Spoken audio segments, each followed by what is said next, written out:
Hello, good morning everybody. How are you today? Are you ready to study? Nah, sebelum kita belajar hari ini, yuk Sion ajak kita untuk berdoa terlebih dahulu ya. Dear Lord Jesus, we are going to study. Bless the teacher to teach us and help us to have an understanding on the lesson. In the name of Lord Jesus, Amen.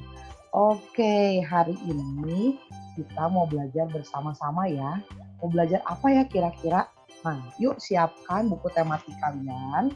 Kita mau buka bersama-sama halaman 11 ya. Nah, di sana ada kakak adik yaitu Benny dan Tiur. Mereka sedang ngobrol. Sion akan bacakan ya. Dengerin baik-baik ya. Kak, sampaiku jatuh terus. Aku tidak bisa memainkannya, Kak. Terus Kak Tiurnya jawab gini, kamu kan baru belajar. Nanti juga pasti bisa, Dik. Kapan bisanya, Kak?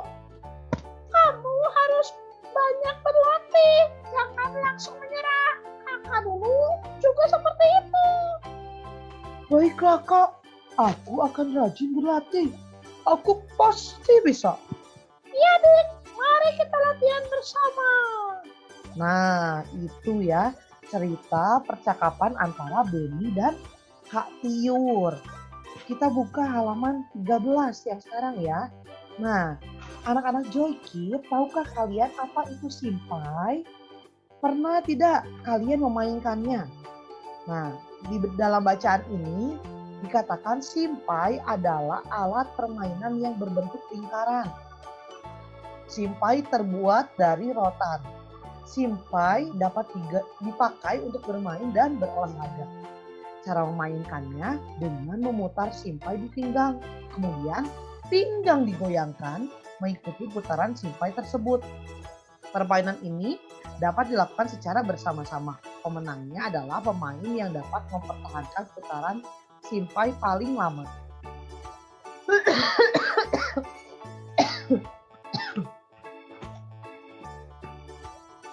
Nah, sekarang kalian buka halaman 14-nya ya.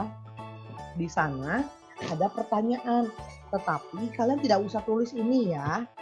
Kita mau jawab yuk pertanyaannya bersama-sama berdasarkan teks yang tadi kita sudah baca. Nomor 1, apakah simpai itu? Dikatakan simpai adalah alat permainan yang berbentuk lingkaran. Nah, terus bagaimana bentuk simpai itu? Bentuknya gimana? Berbentuk lingkaran. Nomor 3, terbuat dari apa simpai tersebut? Terbuat dari rotan atau plastik. Jadi ada dua ya, terbuat dari rotan seperti kayu atau dari plastik. Lalu, bagaimana cara memainkan simpai? Nah, kalian yang sudah mencobanya pasti bisa ya. Caranya adalah dengan memutarkannya di pinggang. Baik, ini tidak usah ditulis ya. Kita mau lanjutkan membaca halaman 15. Nah, datanglah ibunya. Katakan ini, Benny, Tiur, bermainnya sudah ya. Benny jawab gini, tapi Benny masih belum bisa, Bu. Ibunya jawab lagi, tapi ini sudah sore, Nak. Sudah waktunya mandi. Terus kakaknya bilang ini, Kak Tiur, iya, Dik. Besok kita lanjutkan bermainnya ya. Lalu mamanya, Benny-nya bilang seperti ini. Benny masih ingin berlatih, Bu. Kata Kak Tiur kan harus rajin berlatih.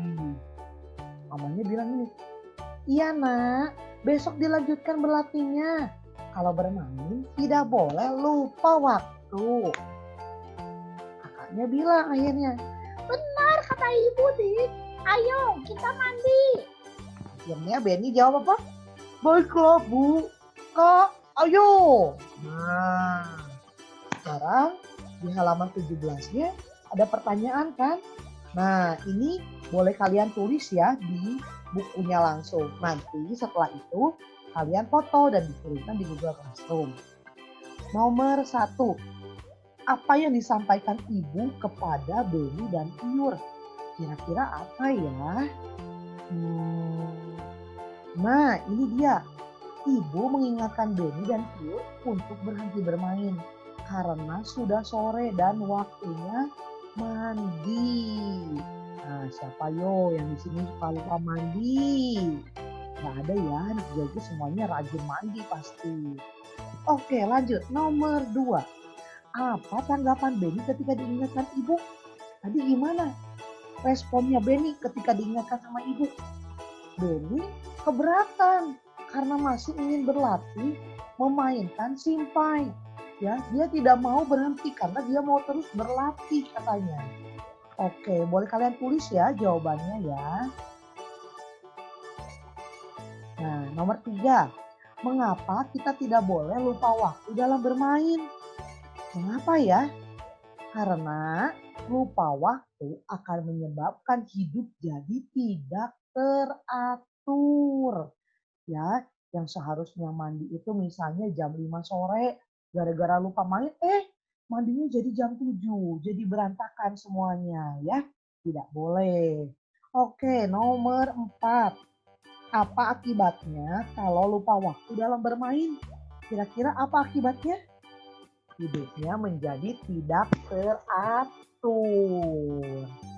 Nah, dari nomor 1 sampai nomor 4, jangan lupa ya ditulis di buku tematik. Nomor 5, tidak usah diisi ya. Oke. Nah, selanjutnya kita akan buka buku tematik kita halaman 20. Di sana ada sebuah gambar. Isuan akan bacakan ya. Aku adalah sebuah benda, bentukku segi 4. Aku digunakan untuk menulis sesuatu. Aku juga bisa dilipat menjadi beragam bentuk, misalnya bentuk perahu, bentuk pesawat, bentuk burung, dan lain-lain. Apakah aku? Ayo, ada yang tahu nggak? Ini benda apa ya kira-kira ya? Nah, kalian juga boleh tulis ya jawabannya di buku tematik kalian dan dimasukkan ke dalam Google Classroom. Nomor 1, benda apakah yang dimaksud? Kira-kira apa ya? Ini bendanya itu bentuknya segi 4, digunakan untuk menulis sesuatu, tetapi juga bisa dilipat menjadi beragam bentuk. Kira-kira apa ya? Jawabannya adalah jeng jeng jeng, kertas. Yuk ditulis yuk. Jawabannya adalah kertas. Lalu nomor 2. Apakah kamu mempunyai benda tersebut? Punya dong pasti ya. Sekarang juga kita sedang menulis di kertas ya. Bagaimana bentuknya tadi? Segi 4. Lalu apa kegunaannya? Kegunaannya adalah untuk menulis dan untuk membuat bentuk beragam yang dipakai untuk permainan. Baik, nah sekarang kita akan buka halaman 21. Benda-benda di sekitar kita. Ya, ada banyak benda di sekitar kita. Setiap benda mempunyai sifat yang berbeda dengan benda lainnya. Ada yang halus, kasar, basah, dan lain sebagainya. Contoh benda yang kasar antara lain batu, pasir, kulit pohon. Sedangkan contoh benda yang basah adalah air. Lalu benda yang memiliki permukaan halus antara lain kapas, ulu, kertas, permukaannya halus ya kalau kita sentuh. Baik, tentunya masih banyak sifat-sifat lain dari benda di sekitar kita. Bentuknya juga beragam. Ada yang bentuknya tetap, ada juga yang bentuknya berubah-ubah. Contohnya yang tetap, bentuk pensil dan kertas akan selalu tetap walaupun telah dipindahkan ke tempat yang berbeda. Sedangkan air di dalam gelas jika dipindahkan ke botol bentuknya akan berubah menjadi menyerupai botol. Kalau kalian pindahkan airnya ke dalam piring, maka air itu akan berbentuk piring. Karena itu air itu selalu berubah-ubah. Ya, kalian boleh lihat, ini tidak usah ditulis ya. Kalian perlu tahu saja maknanya. Halus itu artinya licin, lembut, tidak kasar. Sedangkan kalau kasar itu berarti tidak halus ya, kesat gitu. Lalu basah itu apa? Basah itu maknanya adalah artinya zat cair ya. Dan berikutnya tetap itu tidak berubah keadaan atau bentuknya. Sedangkan berubah itu berbeda dari semula ya.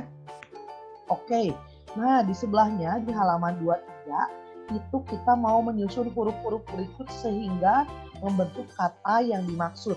Nah ini kalian boleh tulis ya, nanti ditulis setelah itu difoto di Google Classroom. Oke, nomor 1, tidak berubah keadaan atau bentuknya. Kira-kira apa ya? Depannya T, huruf keduanya E, tetap. Ya, tetap itu artinya tidak berubah keadaan atau bentuknya. Baik, selanjutnya kesat atau tidak halus. Depannya K, kira-kira apa ya? Kesat atau tidak halus? Kasar, ya betul, kasar. Nomor 3, mengandung air. Kira-kira apa ya yang mengandung air itu artinya? Basah. Ya, kalau kering berarti tidak mengandung air. Nomor 4, licin, lembut, atau tidak kasar. Artinya itu adalah halus.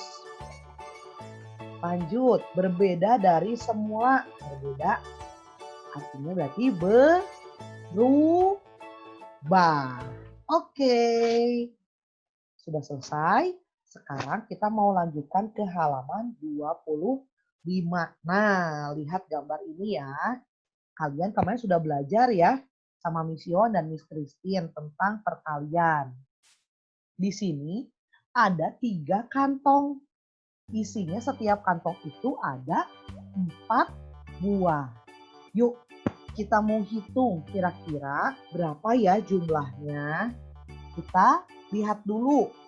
Kalau pakai pertambahan ya, penjumlahan gimana caranya? 4 ditambah 4 ditambah 4. Kalau dalam kalimat perkaliannya itu gimana? Ingat, kantongnya terlebih dahulu ya, bungkusnya terlebih dahulu. Bungkusnya ada berapa?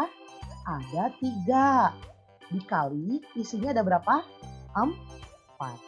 3 dikali 4 sama dengan 12. Baik, bawahnya. Kita lihat ya, di sini ada berapa kantong? Kita hitung, 1, 2, 3, 4. Oke, nah sekarang setiap kantongnya itu ada berapa ya? Setiap kantongnya itu ada 3. 1, 2, 3. Baik, kita akan tulis. Kalau dalam kalimat penjumlahannya seperti apa ya? Setiap kantongnya ada berapa? 3. Berarti 3. Sebentar. 3 ditambah 3 ditambah 3 tambah 3. Kalau perkaliannya gimana? Bungkusnya dulu. Bungkusnya ada 4.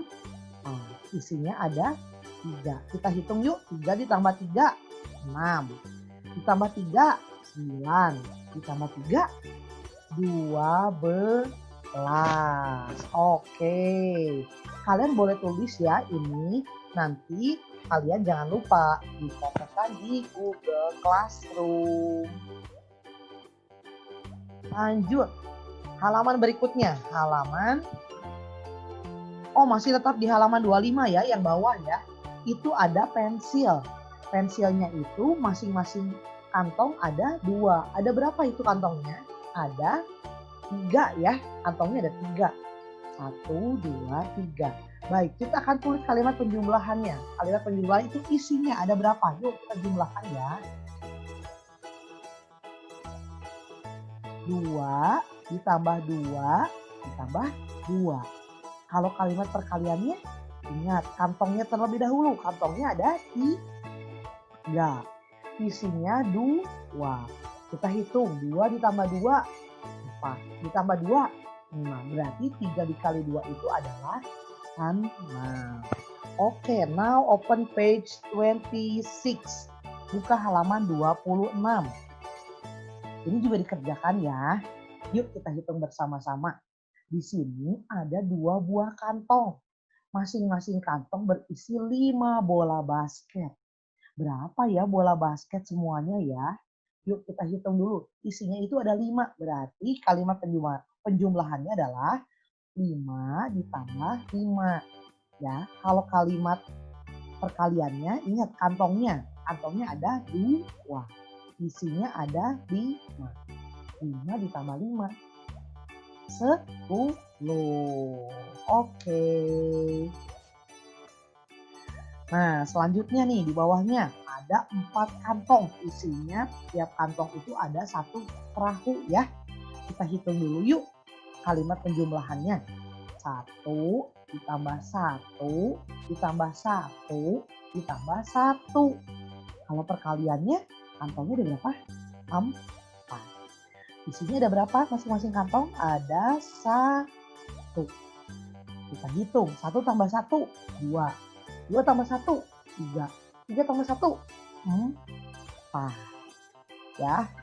Oke, selanjutnya nomor 4. Wah, di sana ada apel ya. Apelnya itu dimasukkan ke dalam 4 kantong. Dalam setiap kantong isinya masing-masing ada 4. Kita hitung yuk penjumlahannya. 4 ditambah 4 ditambah 4 ditambah 4. Hasilnya berapa kalau perkaliannya? Kita hitung kantongnya juga ada 4. Isinya juga ada 4. Kita hitung ya. 4 ditambah 4. 8. 8 ditambah 4. 12. 12 ditambah 4. 16. Berarti 4 kali 4 itu 16 ya. Oke. Jelas ya. Nomor 5 yang terakhir. Udin meletakkan kerikil pada 6 lubang pada permainan congklak. Setiap lubang diisi 5 kerikil. Nah, sekarang kita mau hitung nih. Berapa kerikil yang ada di dalam congklak itu. Ya. Kita tulisnya seperti ini kalimat matematikanya. 5 ditambah 5 ditambah 5. Misalnya udah nyebutin berapa ya? Ulangi ya.